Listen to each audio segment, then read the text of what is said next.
In addition to the healing option in our spot removal tool, we can also set it to clone.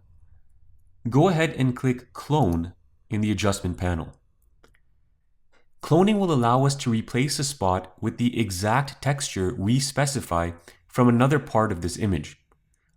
When cloning, Lightroom does not apply any automatic toning correction to best match the area we're applying the tool to. I'm going to go ahead and press the reset button to bring the freckles back to the image. I'm also going to zoom back in. Now say for example we wanted to replace this spot here with skin texture from another part of this image. So I'm going to go ahead and click here. And you'll notice now that Lightroom is no longer automatically correcting the colors as we set our defining point. It's cloning the exact texture that we are positioning our cursor in. So I've purposely defined a skin texture that is very different from the one that we're trying to replace, just so I can show you what other additional options and what they mean. So for example, the opacity slider determines how opaque the new texture will be over the old. Okay, so I'll set that down to about 60. And feathering is also another important option.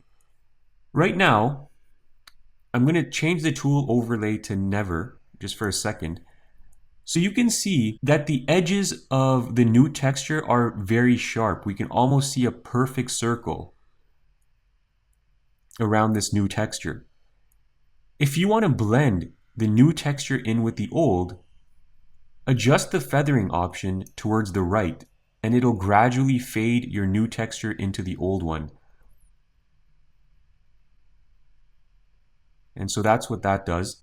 Okay, I'm going to go back to tool overlay, set it back to auto. If you want to delete the spot removal brush from your image, just right click on it and go to delete. And that'll get rid of that for you. Okay, now if you want to see the before and after, click this button here to toggle between your before and after image. This is after the clone stamp was applied, and this is before. Okay, and that's how clone stamping differs from the heal tool. Despite this difference, you can see that they're quite similar in the way each one of the adjustments can be applied. I'm going to go back and set the image to fit. Just remember that in the event you do want to apply any changes that you've made here, make sure to click the done button, otherwise these adjustments you've just made will not be recorded. So make sure you click done after you apply the changes.